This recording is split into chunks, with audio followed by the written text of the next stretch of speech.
Le 10 septembre 2025 à 12 heures, pile la cour de Matignon resplendissait, sous un soleil d'automne inhabituellement précoce.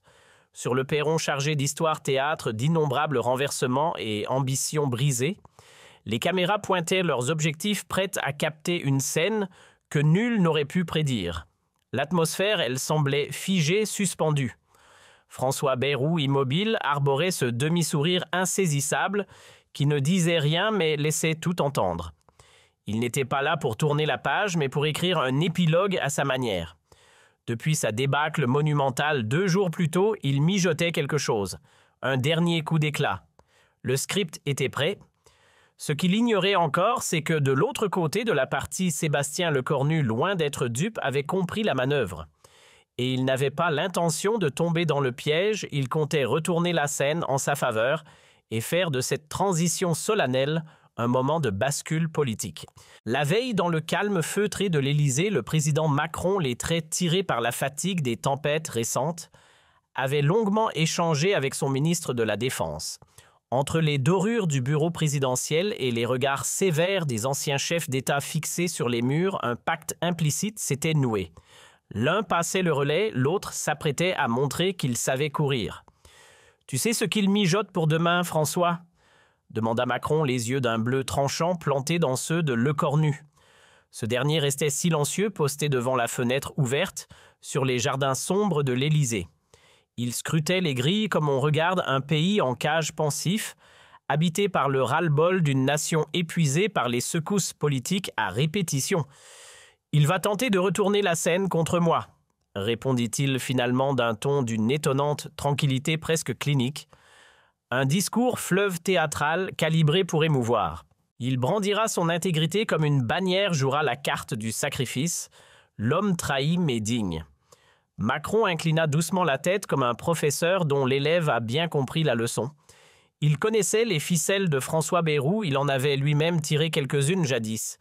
Mais la loyauté en politique, c'est souvent une pause entre 2 trahisons. « Il est à vif », murmura-t-il. 364 parlementaires l'ont désavoué.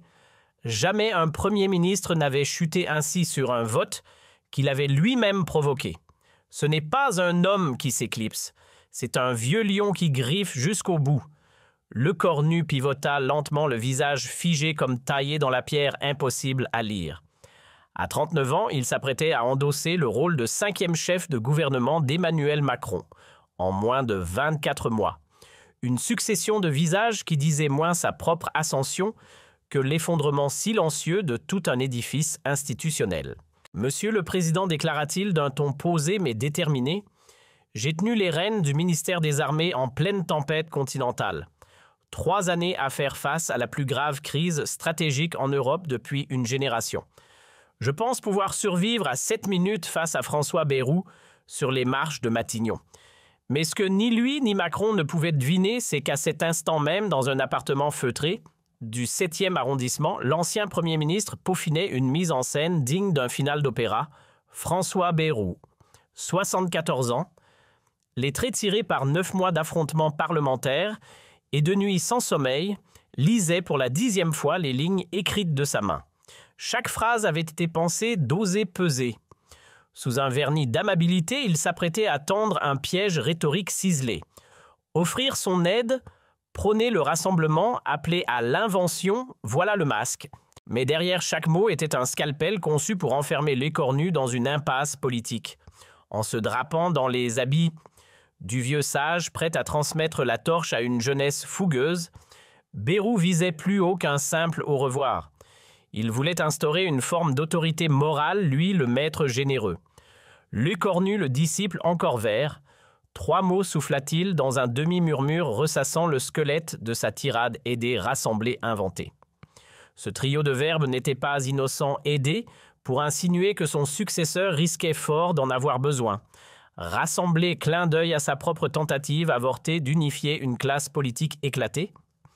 Inventé, critique à peine masqué d'un système macronien figé dans ses routines et que Lecornu représentait jusqu'à la cravate. Tout était millimétré. Si Lecornu tendait la main, il admettait implicitement sa dépendance. S'il la repoussait, il se condamnait à passer pour présomptueux. Dans un cas comme dans l'autre, Bayrou restait dans la lumière. Il ne finirait pas comme Michel Barnier effacé sans bruit des conversations nationales. Non, lui n'avait aucune intention de disparaître en coulisses. Il comptait encore peser, et pas qu'un peu. Ce que Bayrou ne pouvait soupçonner, c'est que pendant qu'il peaufinait son grand numéro à Paris, loin de la capitale dans la maison modeste de son enfance, niché en Normandie, Sébastien Lecornu traçait une toute autre trajectoire.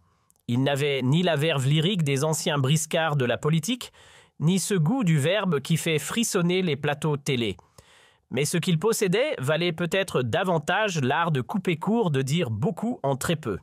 Sur une simple feuille blanche, il griffonna ce qui serait sa doctrine, pas de grands discours. 4 mots secs, comme un couperet destiné à faire plus de bruit que toutes les envolées de Bayrou.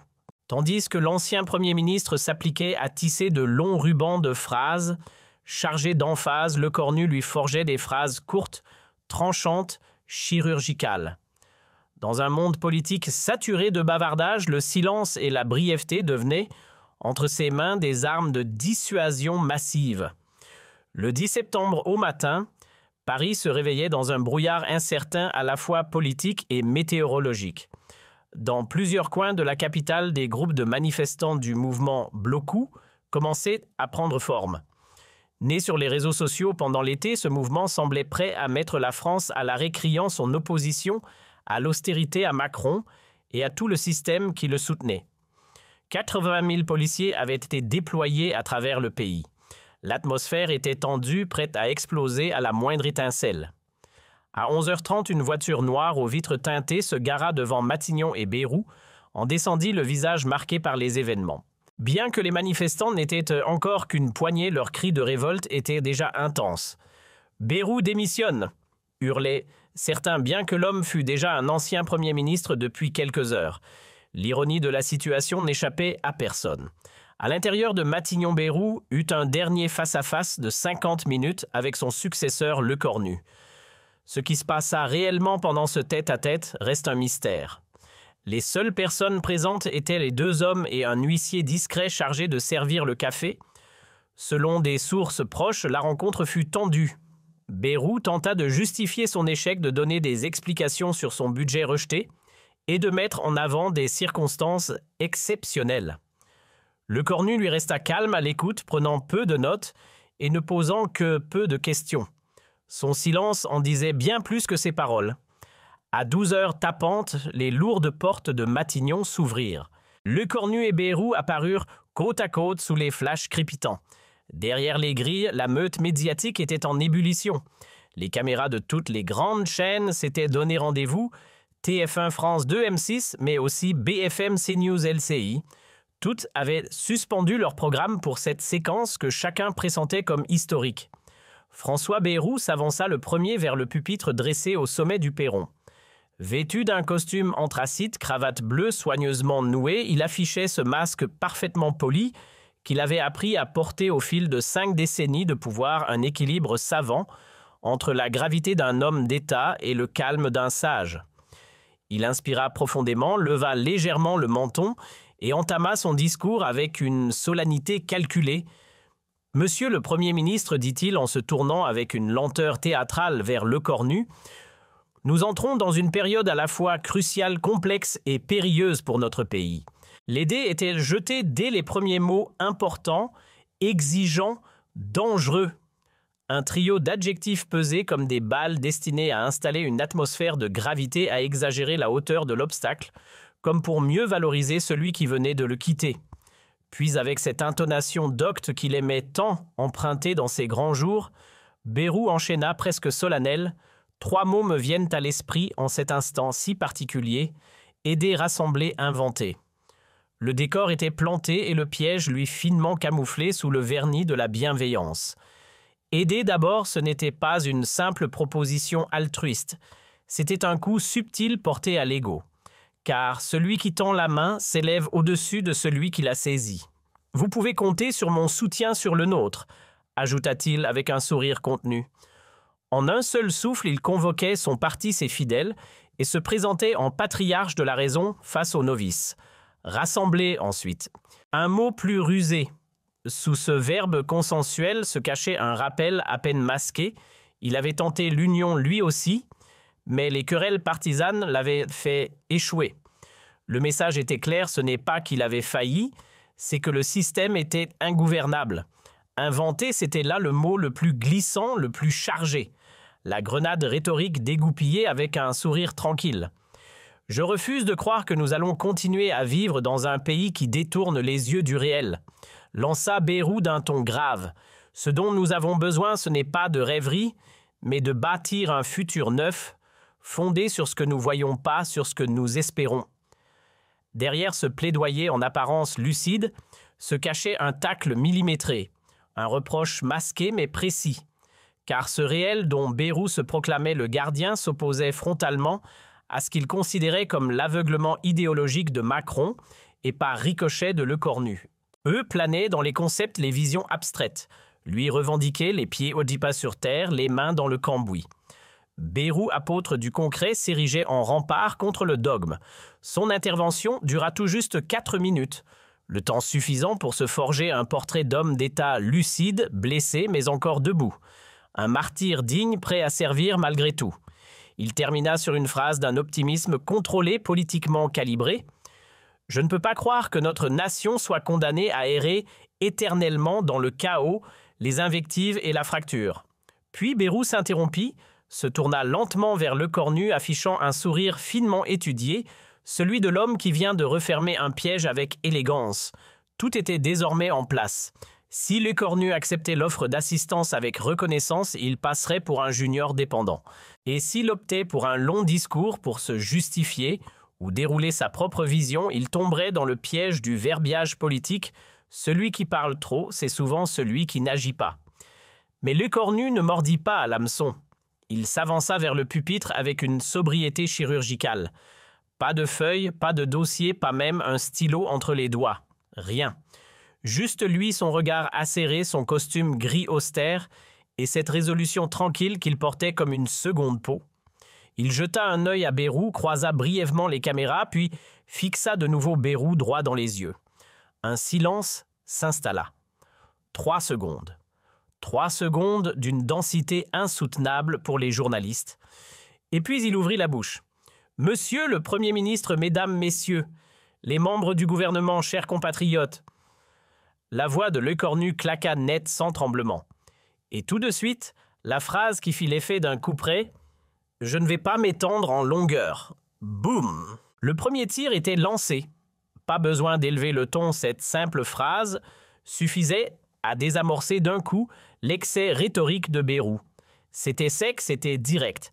Et au-delà du message à son prédécesseur, c'était une déclaration adressée à tout un pays. Fini le théâtre, on entre dans le concret.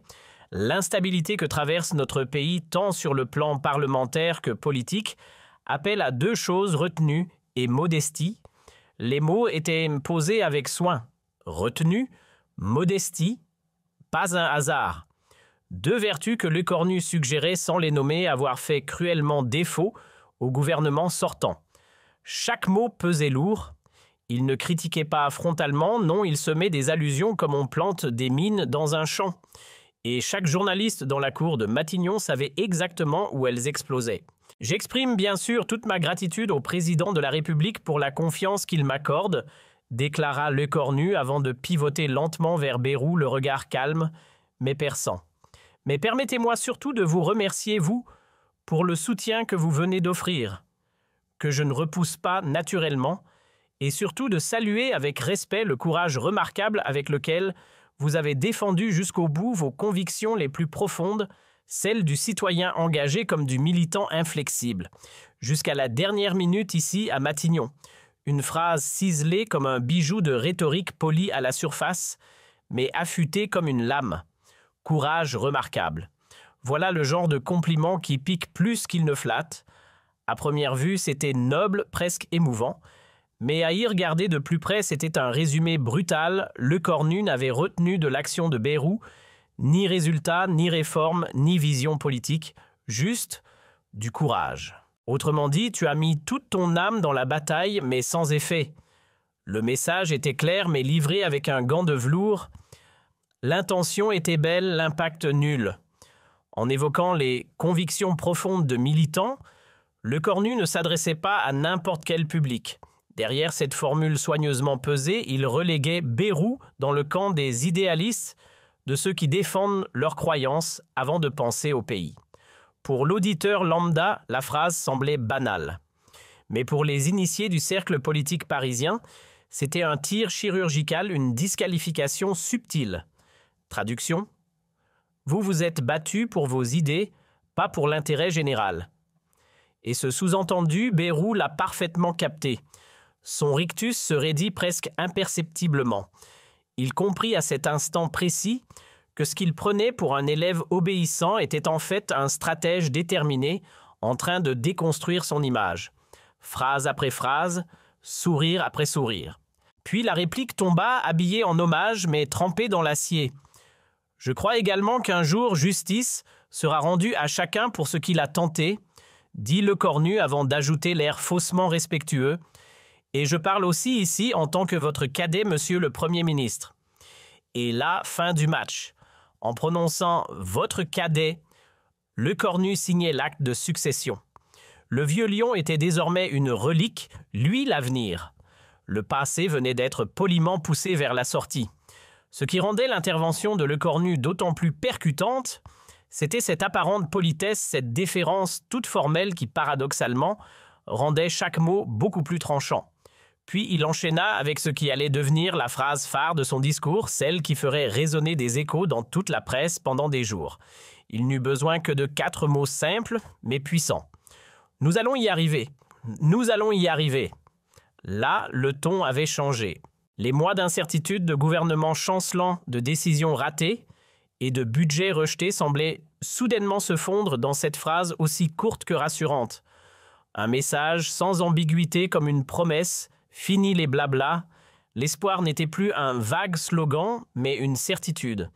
Mais ce qui frappait encore plus, c'était la manière dont Lecornu balayait d'un revers de main toute condition préalable, toute forme d'incertitude. Pas de « si les députés acceptent », pas de « si les circonstances sont favorables ». Non juste une déclaration de guerre contre le fatalisme ambiant. Il n'y a pas de chemin impossible. La phrase résonna comme une critique directe, un coup de pied dans les vieux discours de Bayrou. Ce dernier avait passé des mois à se vautrer dans l'explication de pourquoi tout était trop difficile, pourquoi le Parlement ne comprenait pas pourquoi tout était bloqué. Lecornu lui déclarait « Les obstacles existent, mais ils peuvent être franchis. » Puis arriva le moment que tout le monde allait retenir, le moment qui à lui seul allait ébranler les fondations même de la politique française. Lecornu se redressa, fixa Bayrou dans les yeux et avec une intensité croissante lâcha les mots qui allaient tout changer. « Il va falloir changer ». Les mots claquaient, simples mais percutants comme une sentence. Puis il poursuivit. « Il nous faudra être plus créatifs, parfois, plus techniques, plus sérieux dans la manière de traiter avec l'opposition. » 3 adjectifs créatifs, techniques, sérieux. Chacun d'eux était une flèche tirée dans le cœur du gouvernement sortant. Car ce qu'il venait de dire en creux, c'était que le gouvernement Bayrou avait échoué sur ces 3 points, trop d'idéologie, trop peu de solutions pratiques et une légèreté coupable face à la gravité des enjeux. C'était une critique assassine habillée de manière formelle qui écartait d'un revers de main le mandat précédent. Mais Lecornu n'en resta pas là. Il lâcha la bombe. Il va falloir des ruptures. Le mot « rupture » vibra dans l'air comme un éclair traversant le ciel. Ce mot lourd de sens qu'aucun politicien ne prononce à la légère. Un terme qui renvoie à un tournant radical, une refonte totale. Les ruptures, ce n'était pas juste des ajustements cosmétiques, non. Lecornu enchaîna sa voix plus assurée encore, pas seulement sur la forme, pas uniquement dans la méthode. Il faudra des ruptures sur le fond. Voilà, le verdict était tombé. Lecornu venait d'annoncer à haute voix devant Bayrou, humilié sous les caméras du monde entier, que tout ce qui avait été tenté jusqu'ici, non seulement sous Bayrou, mais aussi sous Barnier et peut-être même sous les précédents gouvernements de Macron, n'était pas suffisant. Que tout devait être repensé, réinventé, balayé. Le discours de Lecornu n'a duré que 2 minutes et demie. 2 minutes et demie contre 4 longues minutes pour Bayrou. Mais en seulement 150 secondes, Lecornu venait de réduire à néant le piège que son prédécesseur avait soigneusement tendu. Plutôt que de répondre à chaque argument, de s'embourber dans une joute verbale interminable, il avait choisi de simplement énoncer des faits, tracer une direction claire et poser sans détour sa volonté de ne pas se laisser manipuler. À côté, Bayrou était devenu une statue. Son sourire avait complètement disparu, son visage fermé trahissait l'impact du coup reçu. Il avait compris à cet instant précis que son plan pour s'imposer comme le mentor du nouveau Premier ministre était déjà pulvérisé.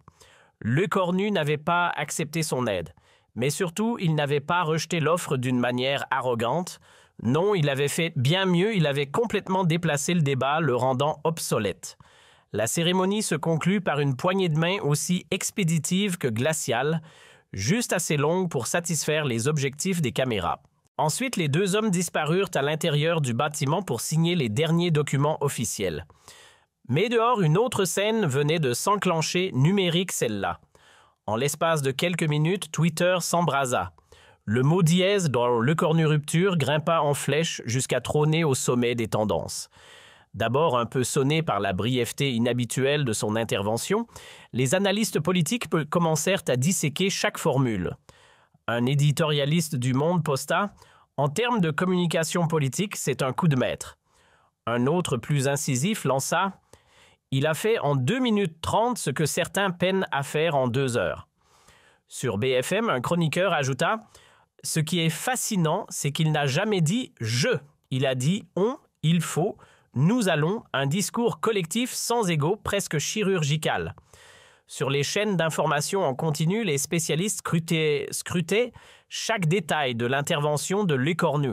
Ses gestes mesurés, son regard fixé avec une certitude implacable, l'absence totale de notes et sa posture droite sans jamais paraître raide.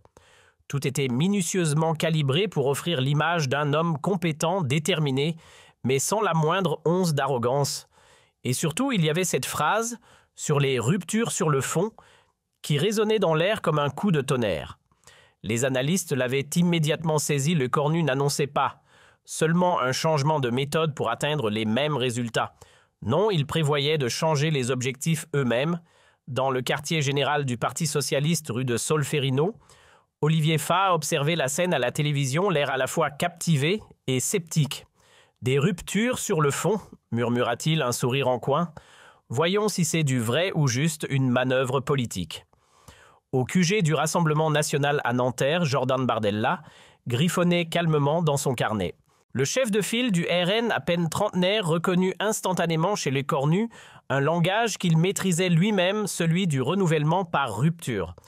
Rupture ou censure, il devra choisir, lança-t-il plus tard dans une déclaration lapidaire.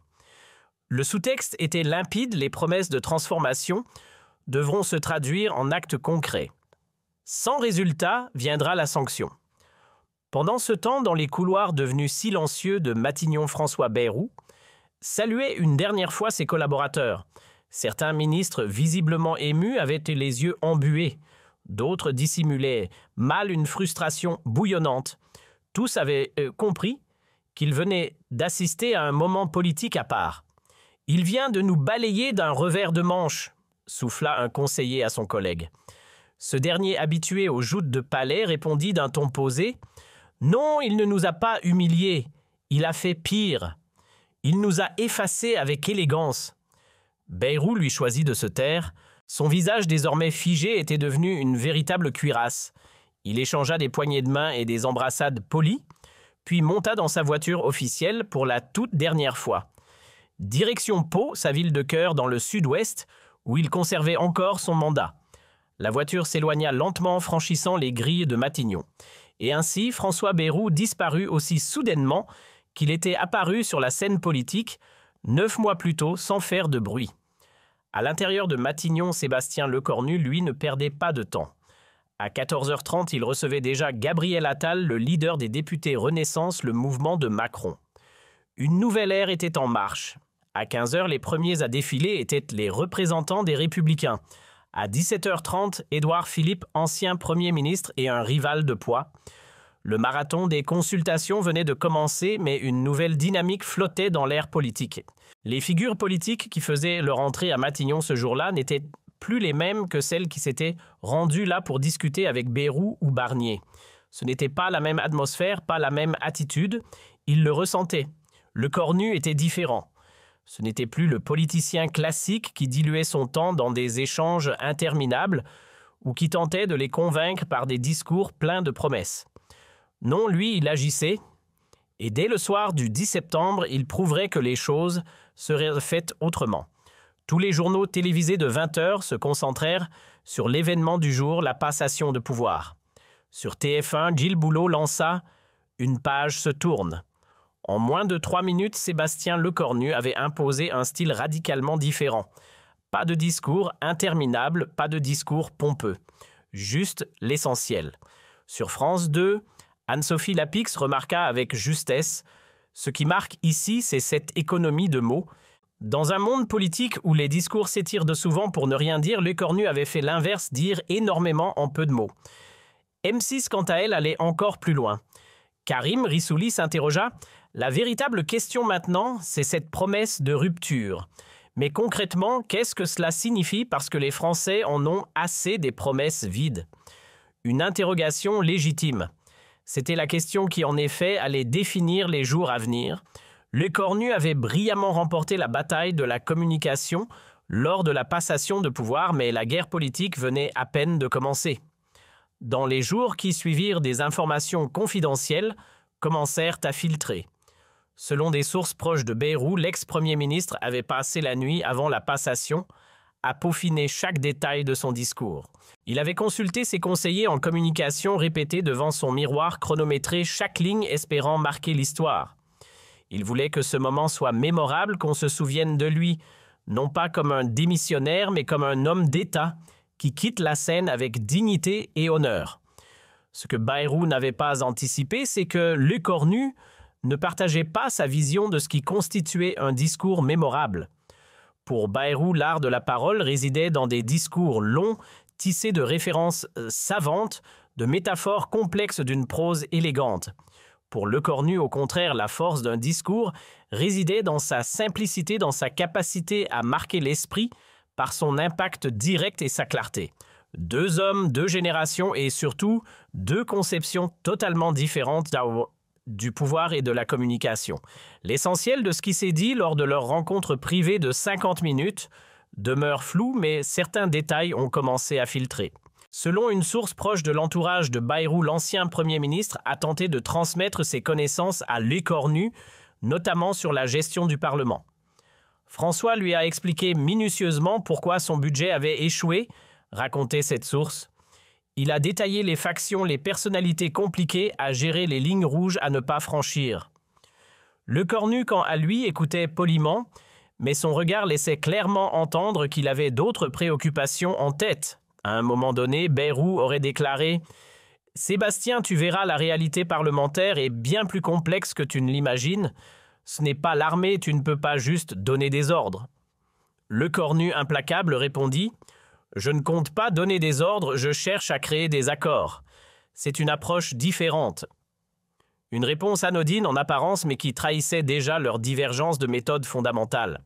Pour Bayrou, le Parlement ressemblait davantage à une entrave qu'à un partenaire, un labyrinthe institutionnel à contourner habilement, quitte à dégainer un 49.3 au besoin. Le 11 septembre, à peine 24 heures après la cérémonie de passation, Lecornu lança une série de réunions à huis clos, loin des caméras et des micros. Fini le théâtre habituel des consultations étalées et fragmentées. Lui choisit l'efficacité brutale, tous les chefs de parti de la majorité présidentielle, y compris les Républicains, furent conviés en une seule salve. « Évitons les répétitions inutiles », lança-t-il à son équipe. Reçus un par un, ils vont chacun jouer leur partition, parfois même se contredire. Ensemble, ils devront s'écouter, se confronter et peut-être se mettre d'accord. Une manœuvre risquée mais diablement stratégique. Aucun chef de gouvernement n'avait tenté pareille chose auparavant. Le pari était risqué, réunir tous ces partis autour de la même table pouvait facilement dégénérer en un affrontement public. Les divergences risquaient de se transformer en querelles ouvertes, mais Lecornu calculateur savait ce qu'il faisait. En forçant chacun à affronter ses désaccords sous son regard, il les contraignait à trouver un terrain d'entente rapidement. 3 heures. 3 heures d'intenses négociations où les membres de la majorité macroniste ont étalé leurs désaccords sans ménagement.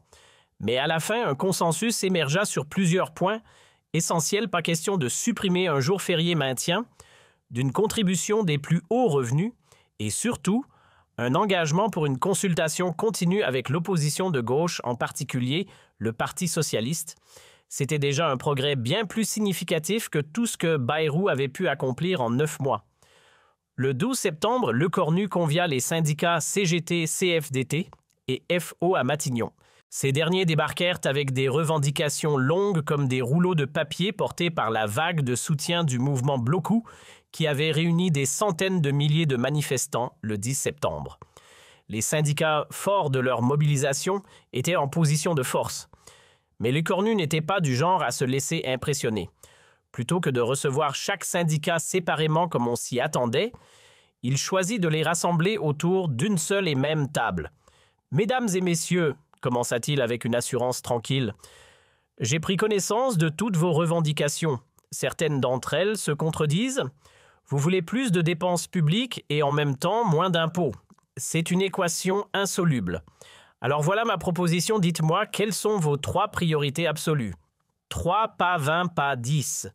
Et moi je vous dirai ce qui est réellement réalisable. » Le style frontal de Lecornu prit les syndicats de court. Ces derniers habitués aux ministres qui distribuent les promesses comme des tracts, mais n'en livrent jamais les résultats, furent soudain confrontés à un discours sans fioriture.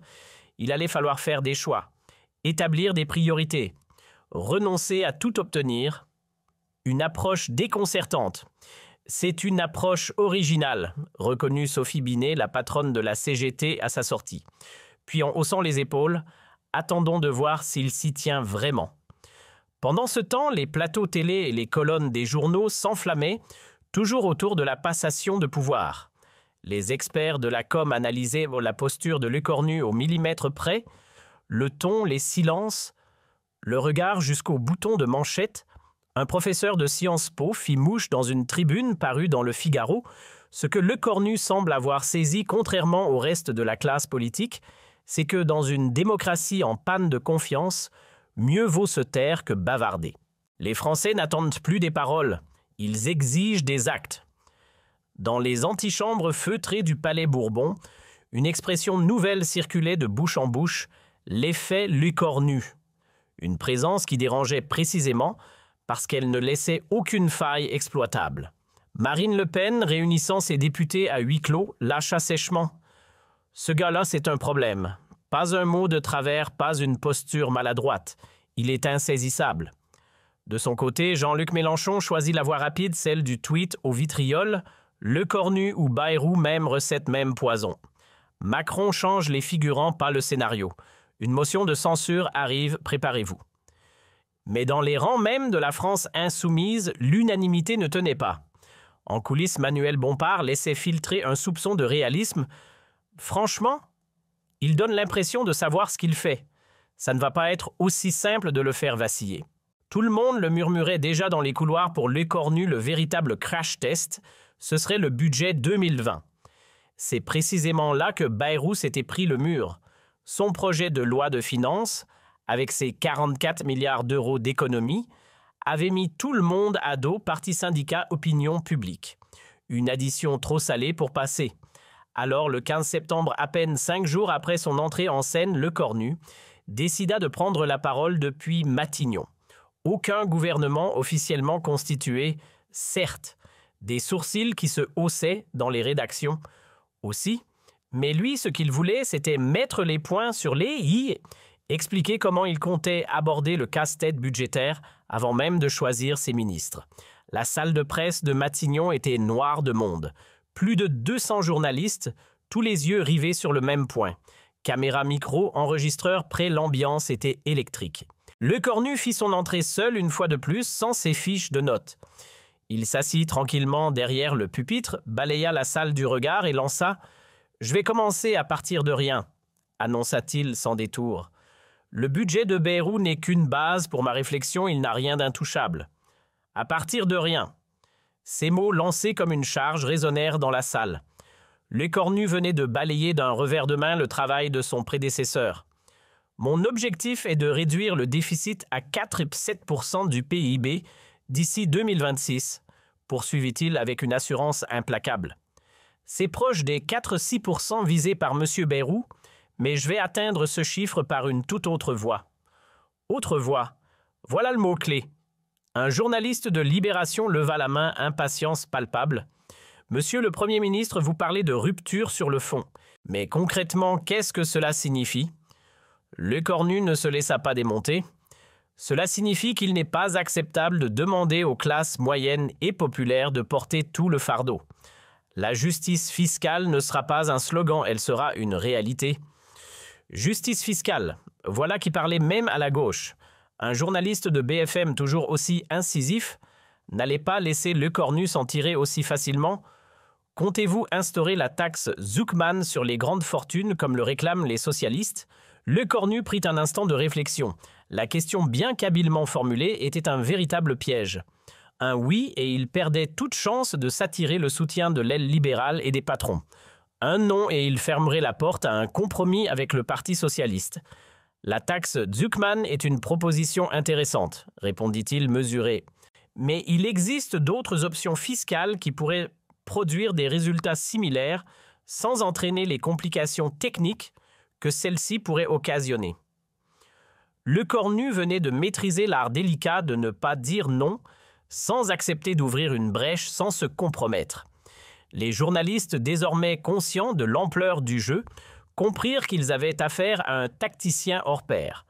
De son côté, François Baou regardait la conférence de presse à la télévision dans le calme de son bureau à la mairie. Le soleil d'Autraz frappait fort, mais ses stores fermés laissaient à peine filtrer la lumière. Face à l'écran, chaque mot de Lecornu semblait être un coup de plus dans le silence de son isolement. Feuille blanche, différemment, justice fiscale. Ces mots résonnaient comme une claque. Baou, après 9 mois passés à défendre un budget d'austérité, un discours où les riches étaient déjà censés avoir donné leur part, où la solidarité devait être partagée, voyait le travail de toute une année se déliter sous l'impact de quelques phrases. Lecornu, en un instant, remettait tout en question. Le téléphone de Baou vibra. C'était Jean-Louis Bourlange, un député MoDem, toujours loyal, toujours présent. « François, tu regardes ça? Il est en train de nous envoyer valser là. »« Oui, je vois ça, » répondit Baou, la voix lasse, presque résignée. « Il fait ce qu'il faut pour survivre, mais nous, le MoDem, notre place au centre. » Un soupir se fit entendre de l'autre côté du fil. « La politique, c'est l'art du compromis, François. Lecornu a bien compris que sans la gauche, il n'y a pas de majorité. Nous, on s'était dit qu'on pourrait compter sur le RN. Mauvaise pioche. » Un silence pesant s'installa. Puis Bourlange, plus calme, brisa ce silence. « Tu regrettes d'avoir poussé pour ce vote de confiance ?» Baou prit une longue pause avant de répondre. « Non, je pense que c'était ce que j'avais à faire. Mais peut-être que j'ai un peu surestimé ma capacité à imposer ma ligne. Lecornu, lui, ne cherche pas à imposer. Il veut concilier, construire des majorités là où elles sont possibles. » Peut-être était-ce l'analyse la plus lucide de la situation. Baou, dans sa quête de pouvoir, voulait être ce Premier ministre qui impose sa vision au Parlement. Lecornu, quant à lui, semblait être un stratège qui tissait des alliances au fil des sujets. Le 20 septembre, 10 jours après la passation de pouvoir, Lecornu dévoila enfin la composition de son gouvernement. Il avait pris le temps nécessaire, contrairement à ses prédécesseurs qui avaient souvent foncé tête baissée. Avec 22 ministres, son équipe était bien plus réduite que les 35 membres du gouvernement de Bayrou. Un gouvernement plus compact pour être plus efficace, expliqua Lecornu avec un sourire maîtrisé. Certaines annonces secouèrent l'Assemblée politique Benjamin Mahad. Un jeune député de Renaissance fut propulsé à la tête du ministère des Armées, prenant ainsi le relais de Lecornu lui-même. Roland Lescure, fidèle à sa réputation, héritait du portefeuille d'un Bercy stratégique, celui de l'économie. Mais la vraie surprise, et pas des moindres, fut la nomination de Catherine Vautrin, une ancienne figure des Républicains au poste sensible des affaires sociales. Elle était reconnue pour ses positions progressistes sur les enjeux sociaux, un signal fort à la gauche. Lecornu n'avait pas l'intention de rester sur ses positions, il était bien décidé à ouvrir la porte du dialogue. L'annonce du nouveau gouvernement ne déclencha ni tonnerre d'applaudissements, ni vague d'indignation. Plutôt un nuage de méfiance teinté de curiosité prudente. Attendons de voir ce qu'ils feront avant de juger. Pour le moment, ce ne sont que des étiquettes sur des chaises, lança Olivier Faure, premier secrétaire du Parti socialiste, d'un ton mi-réservé, mi-lassé. Du côté du Rassemblement national, Jordan Bardella n'eut pas la langue dans sa poche. Rien de nouveau sous le soleil. C'est juste Macron qui nous ressort les mêmes têtes à peine remaquillées. Mais c'est dans les colonnes du Monde qu'on trouva la lecture la plus nuancée. Lecornu a manœuvré finement. Aucune figure trop clivante, aucun porte-étendard idéologique. Ce casting ressemble davantage à un conseil d'administration qu'à une équipe politique. Il veut faire comprendre une chose, fini les grandes envolées idéologiques, place à la gestion.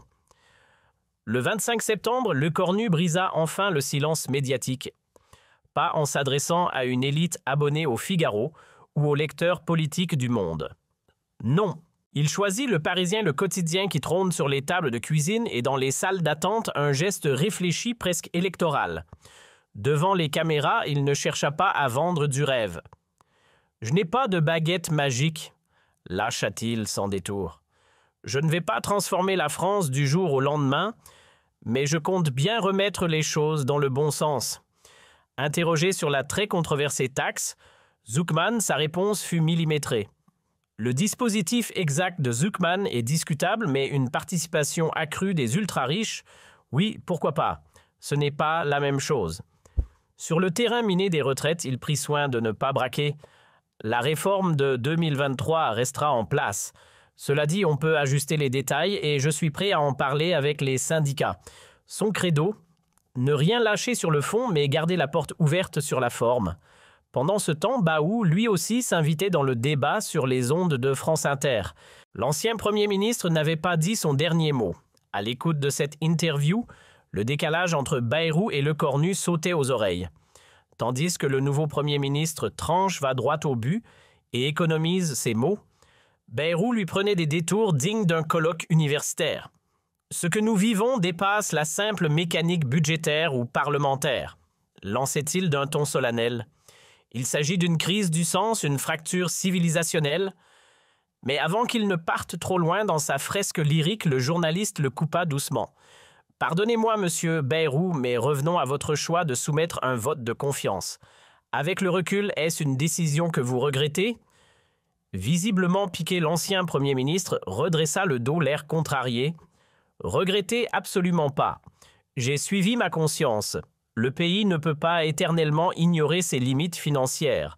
J'ai voulu mettre chacun face à ses responsabilités, mais les élus ont préféré détourner le regard. » Le journaliste ne lâchait pas l'affaire. Pourtant, Sébastien Lecornu semble avoir trouvé une voie de compromis. Une voie que vous, manifestement, n'avez pas su emprunter. Un silence. Long, pesant, puis Bayrou reprit avec un calme teinté de dépit. Sébastien est un homme de qualité. Il bénéficie de l'enthousiasme qu'offre la nouveauté. Il inspire encore l'espoir. J'espère sincèrement qu'il parviendra là où je me suis heurté. Derrière ces mots bien choisis, les auditeurs perçurent autre chose, une amertume mal masquée, un adieu contraint plus qu'assumé. Derrière la bénédiction, l'échec restait en travers de la gorge. Le 1er octobre enfin, le rideau se leva sur la pièce maîtresse du début de mandat, le budget version Lecornu atterrit sur les bancs de l'Assemblée. Le document.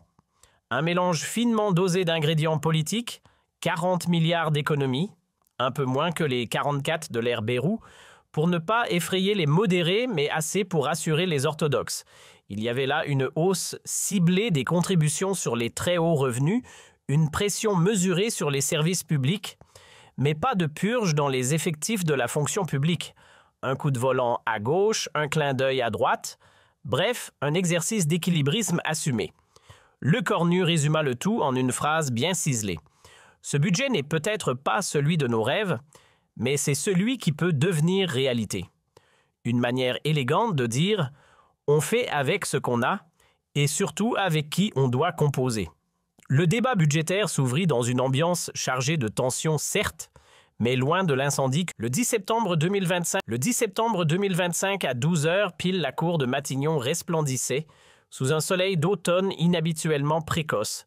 Sur le perron chargé d'histoire-théâtre, d'innombrables renversements et ambitions brisées, les caméras pointaient leurs objectifs prêts à capter une scène que nul n'aurait pu prédire. L'atmosphère, elle semblait figée, suspendue. François Bayrou, immobile, arborait ce demi-sourire insaisissable qui ne disait rien mais laissait tout entendre. Il n'était pas là pour tourner la page, mais pour écrire un épilogue à sa manière. Depuis sa débâcle monumentale 2 jours plus tôt, il mijotait quelque chose. Un dernier coup d'éclat. Le script était prêt. Ce qu'il ignorait encore, c'est que de l'autre côté de la partie, Sébastien Lecornu, loin d'être dupe, avait compris la manœuvre. Et il n'avait pas l'intention de tomber dans le piège, il comptait retourner la scène en sa faveur et faire de cette transition solennelle un moment de bascule politique. La veille, dans le calme feutré de l'Élysée, le président Macron, les traits tirés par la fatigue des tempêtes récentes, avait longuement échangé avec son ministre de la Défense. Entre les dorures du bureau présidentiel et les regards sévères des anciens chefs d'État fixés sur les murs, un pacte implicite s'était noué. L'un passait le relais, l'autre s'apprêtait à montrer qu'il savait courir. « Tu sais ce qu'il mijote pour demain, François ?» demanda Macron, les yeux d'un bleu tranchant plantés dans ceux de Lecornu. Ce dernier restait silencieux, posté devant la fenêtre ouverte, sur les jardins sombres de l'Élysée. Il scrutait les grilles comme on regarde un pays en cage pensif, habité par le ras-le-bol d'une nation épuisée par les secousses politiques à répétition. « Il va tenter de retourner la scène contre moi », répondit-il finalement d'un ton d'une étonnante tranquillité presque clinique. Un discours fleuve théâtral calibré pour émouvoir. Il brandira son intégrité comme une bannière jouera la carte du sacrifice. L'homme trahi mais digne. Macron inclina doucement la tête comme un professeur dont l'élève a bien compris la leçon. Il connaissait les ficelles de François Bayrou, il en avait lui-même tiré quelques-unes jadis. Mais la loyauté en politique, c'est souvent une pause entre 2 trahisons. « Il est à vif », murmura-t-il. 364 parlementaires l'ont désavoué. Jamais un Premier ministre n'avait chuté ainsi sur un vote qu'il avait lui-même provoqué. Ce n'est pas un homme qui s'éclipse, c'est un vieux lion qui griffe jusqu'au bout.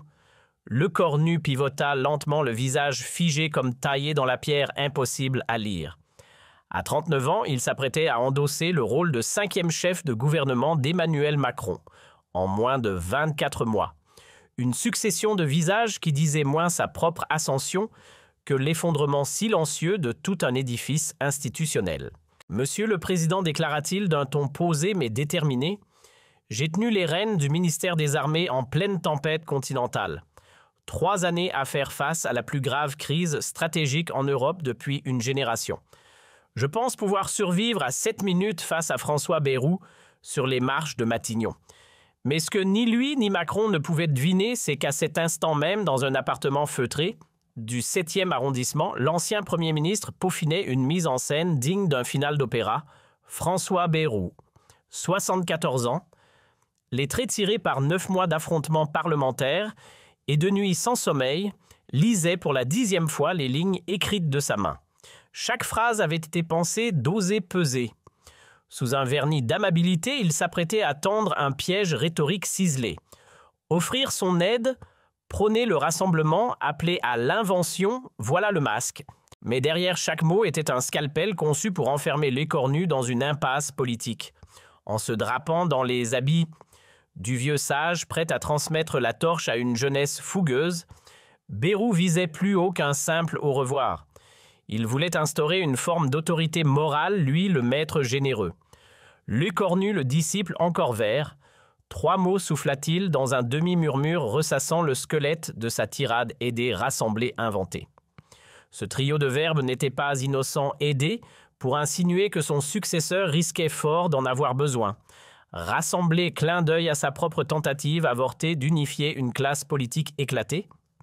Inventé, critique à peine masqué d'un système macronien figé dans ses routines et que Lecornu représentait jusqu'à la cravate. Tout était millimétré. Si Lecornu tendait la main, il admettait implicitement sa dépendance. S'il la repoussait, il se condamnait à passer pour présomptueux. Dans un cas comme dans l'autre, Bayrou restait dans la lumière. Il ne finirait pas comme Michel Barnier effacé sans bruit des conversations nationales. Non, lui n'avait aucune intention de disparaître en coulisses. Il comptait encore peser, et pas qu'un peu. Ce que Bayrou ne pouvait soupçonner, c'est que pendant qu'il peaufinait son grand numéro à Paris, loin de la capitale dans la maison modeste de son enfance, niché en Normandie, Sébastien Lecornu traçait une toute autre trajectoire. Il n'avait ni la verve lyrique des anciens briscards de la politique, ni ce goût du verbe qui fait frissonner les plateaux télé. Mais ce qu'il possédait valait peut-être davantage l'art de couper court, de dire beaucoup en très peu. Sur une simple feuille blanche, il griffonna ce qui serait sa doctrine, pas de grands discours. 4 mots secs, comme un couperet destiné à faire plus de bruit que toutes les envolées de Bayrou. Tandis que l'ancien Premier ministre s'appliquait à tisser de longs rubans de phrases, chargées d'emphase, Lecornu lui forgeait des phrases courtes, tranchantes, chirurgicales. Dans un monde politique saturé de bavardage, le silence et la brièveté devenaient, entre ses mains, des armes de dissuasion massive. Le 10 septembre au matin, Paris se réveillait dans un brouillard incertain à la fois politique et météorologique. Dans plusieurs coins de la capitale, des groupes de manifestants du mouvement Blocou commençaient à prendre forme. Né sur les réseaux sociaux pendant l'été, ce mouvement semblait prêt à mettre la France à l'arrêt, criant son opposition à l'austérité à Macron et à tout le système qui le soutenait. 80 000 policiers avaient été déployés à travers le pays. L'atmosphère était tendue, prête à exploser à la moindre étincelle. À 11h30, une voiture noire aux vitres teintées se gara devant Matignon et Bayrou, en descendit le visage marqué par les événements. Bien que les manifestants n'étaient encore qu'une poignée, leurs cris de révolte étaient déjà intenses. « Bayrou démissionne !» hurlaient certains, bien que l'homme fût déjà un ancien Premier ministre depuis quelques heures. L'ironie de la situation n'échappait à personne. À l'intérieur de Matignon-Bayrou eut un